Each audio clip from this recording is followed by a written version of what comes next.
licensing changes and understanding, Microsoft change their licensing terms so frequently. I mean, where could they possibly go to understand Microsoft licensing changes, Rich? Where?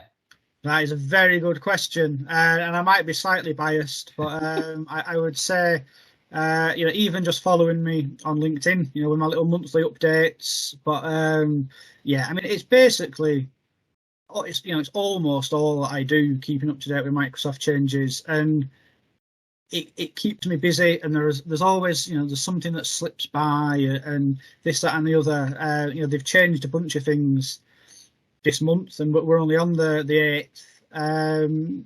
So I think, for FinOps people, knowing that they can trust, whether it's their internal ITAM team or an external consultant, whatever it might be, knowing that there's someone who understands FinOps enough that they can kind of look at the changes and then just pop up at the right time and say, oh, Microsoft have changed X. So that means all this great work we've done in the cloud, completely out the window, we've got to start again.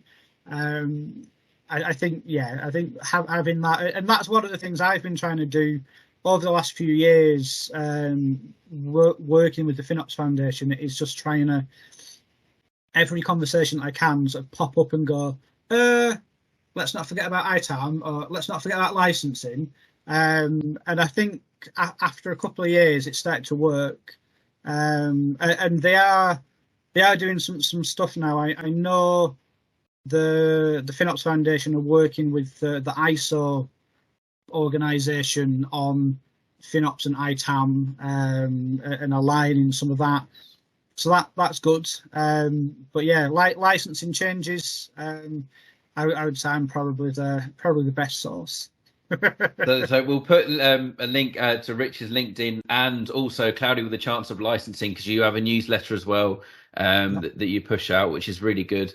And I think that's a really important thing, right? Is, all jokes aside, you could be working really hard on, from an ITAM perspective, to architect and optimize your Azure instance or your cloud instance as best you can. And then suddenly something changes, the SKU changes, or they change the licensing terms that you're not aware of. And then when you go to do it, you can't, or it costs more money, or whatever it may be. So yeah, almost from an ITAM point of view, that's one of the best benefits you can bring, right? Is just making sure you've got the ears to the ground on what's going on from a licensing, bring your own licensing standpoint, just to support the FinOps guys. And then, maybe even some of your approaches on how you're optimizing your existing hardware or your software, may work in the FinOps space. But like Rich said, yeah, I would, it goes back to not muscling in, putting that ego to the side, right? And, they're the FinOps people for a reason. You're the ITAM people for a reason. Yeah. And I do think for ITAM, it's probably fair to say at the moment that, FinOps has got more attention, in the world and within an organization.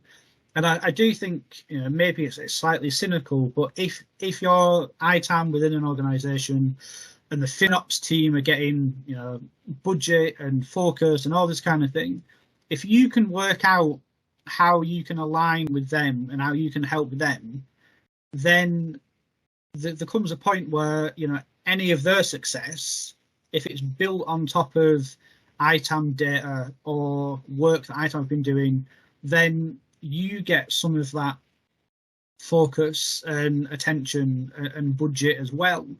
So even if you've been really cynical, they're putting the egos aside and lining up with them just to help further ITAM internally, I think is a really strong opportunity. Because if they're getting all the attention and you're off, the other side of the room, not talking to anyone, sulking, because you're not getting the attention, that will be remembered. And so I think there is a really good opportunity for ITAM to go, actually, we are forward thinking, we are looking ahead.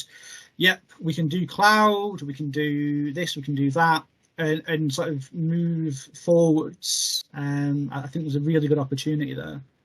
Nice. And speaking of opportunities, if I was again, going back to the boots on the ground ITAM manager, I really want to learn more about FinOps. You know, I might want to look at some qualifications.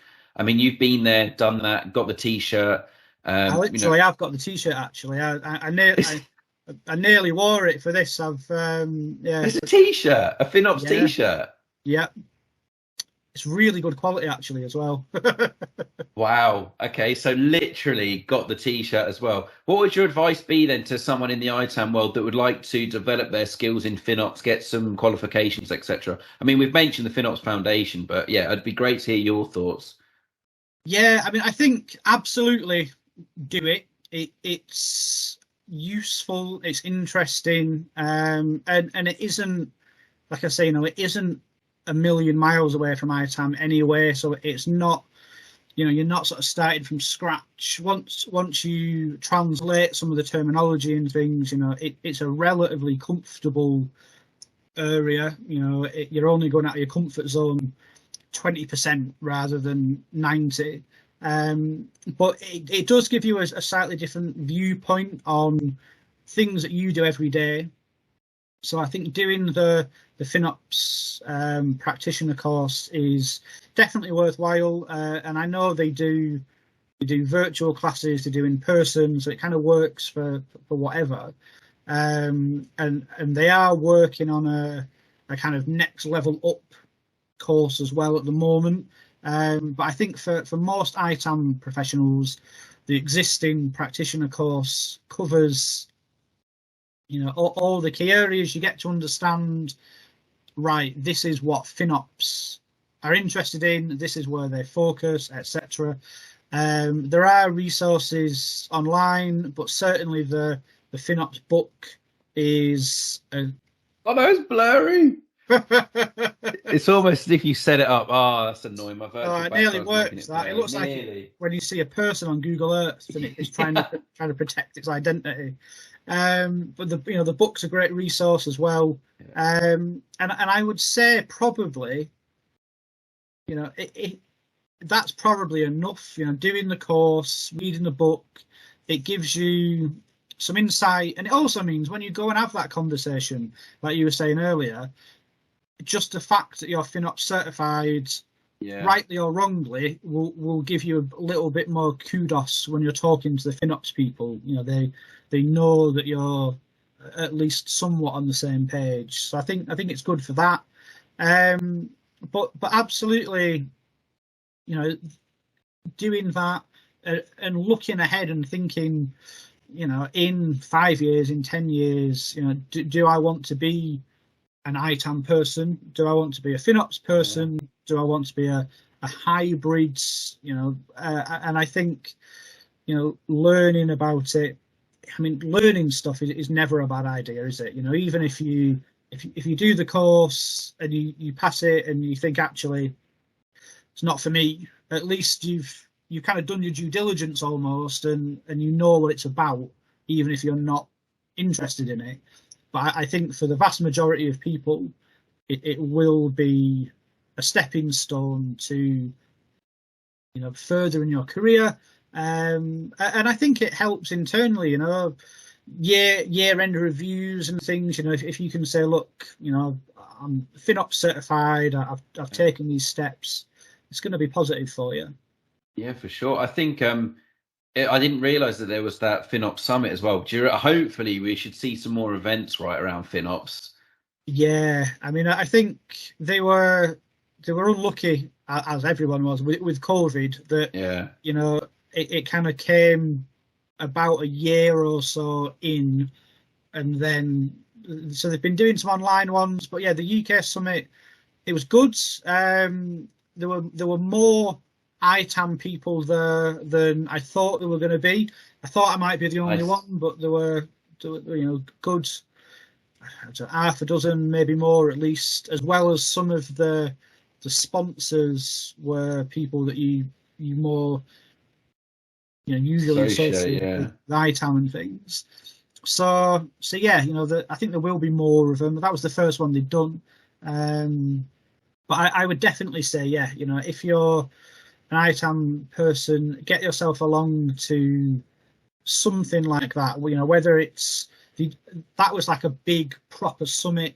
The FinOps team came across from America, but I think there's like a UK meetup in, I think it's every month in London, and there are some. I know there's one. I think there's one in Paris. That there are more of them appearing. So I think, go down, check it out, say hello to some people, and you never know where it will go.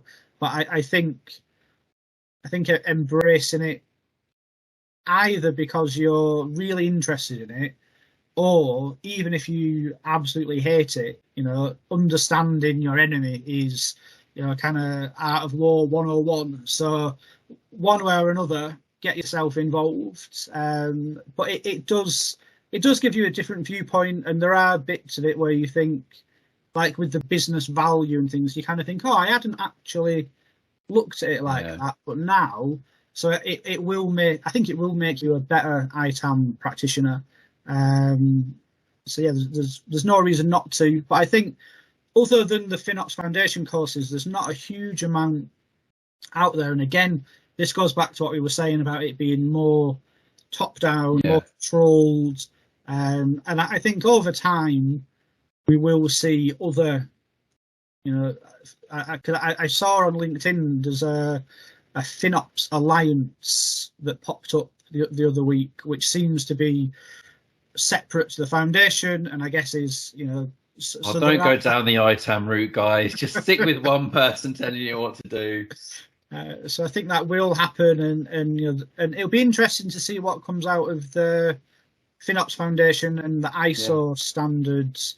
Whether that will create a defined course for ITAM practitioners or whatever it might be. But I would imagine it's probably quite a way away, because what I know of the ISO standards, they don't move that quickly. But I think what's obviously clear from when you first did your initial research back in 2019, 2018, whenever it was, and the initial feelings that this might be another buzzword, it might just be another fad. I think FinOps is definitely here to stay.